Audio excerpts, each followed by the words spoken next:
মা, ও মা, শুনতেছি তো। আমার প্রাইভেট ইউনিভার্সিটির ভর্তি করানোর ব্যবস্থাটা কি করলাম? ওটা তো লাস্ট ডেট চলে আসতেছে। মারে, প্রাইভেট ইউনিভার্সিটির খরচ তো মেলা। এত কথা বললে আমি শুনবো না। ভর্তি হলে আমি প্রাইভেট ভার্সিটি ভর্তি হবো, নাহলে পড়ালেখা করবো না। মার সাথে আজকে ঝামেলা লাগছে অ্যাডমিশনের বিষয়টা নিয়ে। মানে কি ওটার এখনো সমাধান হয় নাই? তোর একটা ভালো বুদ্ধি দিতেছি, তুই আজকে বাসায় যে দরকার হয় ভাঙচুর করে ফেল, এছাড়া কোনো সমাধান নাই।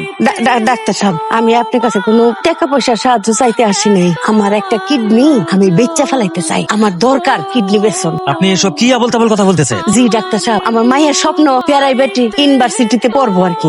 যদি না ভর্তি করাইতে পারি তাহলে আমার মাইয়া পাগল হয়ে যাবো, একদিকে যাইবো গা। ডাক্তার সাহেব, আপনি পারবেন আমার কিডনিটা বেচে দিতে? ডাক্তার সাহেব, আল্লাহর রাস্তায় আমার কিডনিটা বেচে দেন ডাক্তার সাহেব। মা, কই ছিলা তুমি 2-3 দিন ধরে? তোমার আমি কত খুঁজছি জানো? হয়েছে কি মা, তুমি প্রাইভেট ইউনিভার্সিটিতে ভর্তি হইবে না, ওই টাকা জোগাড় করতে গেছিলাম। টাকা জোগাড় হয়েছে? কই টাকা? এই যে আমার মাইয়া প্রাইভেট ইউনিভার্সিটিতে পড়বো। তুমি সবার বেস্ট মা।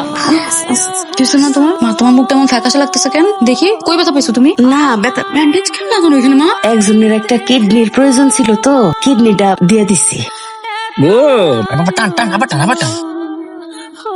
মা, মা শোনো না মা, আজকে না ক্লাসে একটা কুইজ হয়েছে, ওই পরীক্ষায় আমি ফার্স্ট হয়েছি।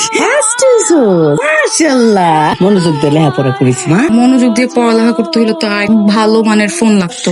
ভালো ফোন? আমার যে বন্ধুরা আছে না, ওই বন্ধুরা সবসময় ভালো দামি ফোন ইউজ করে, কেন জানো? And ওরা ভালোভাবে পড়াশোনা করে, ফোন দিয়ে একেবারে একজন আরেকজনের নোট পাঠায়। এখন আমার একটা ভালো মানের আইফোন দরকার। আইফোন?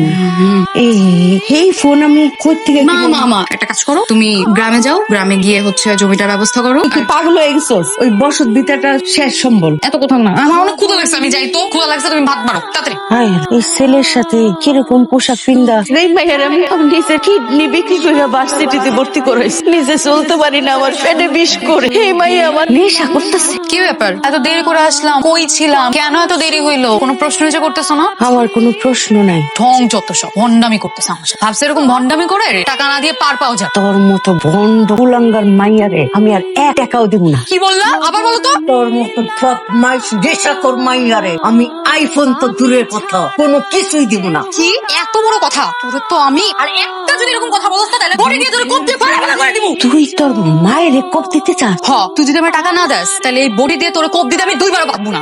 মাইরে ফেলা আমার কলজার মধ্যে আগে কোপ দে, তারপরে আমার পেটের মধ্যে খালি কোপ দিতে থাক। এই পেটের মধ্যে তোর জন্ম নিছি না, এই পেট থেকে তুই জন্ম নিছিস, কত কষ্ট করে তোর জন্ম দিছি। কাট আমার পেটটা আগে, কাট কাট, কোপ দে। হ, তুই এটাই চাস, আমারে দিয়ে তোরে খুন করায় তুই আমারে ফাঁসিতে ঝুলাইতে চাস। আরে ধুর, তোর মতো মাইয়ারে ফাঁসিতে ঝুলাবো কি? বুঝছি, তোরে খুন করা যাবে না। টাকার জন্য আমি সবকিছু করতে পারি। আমি বাজে কাজ করবো এখন থেকে।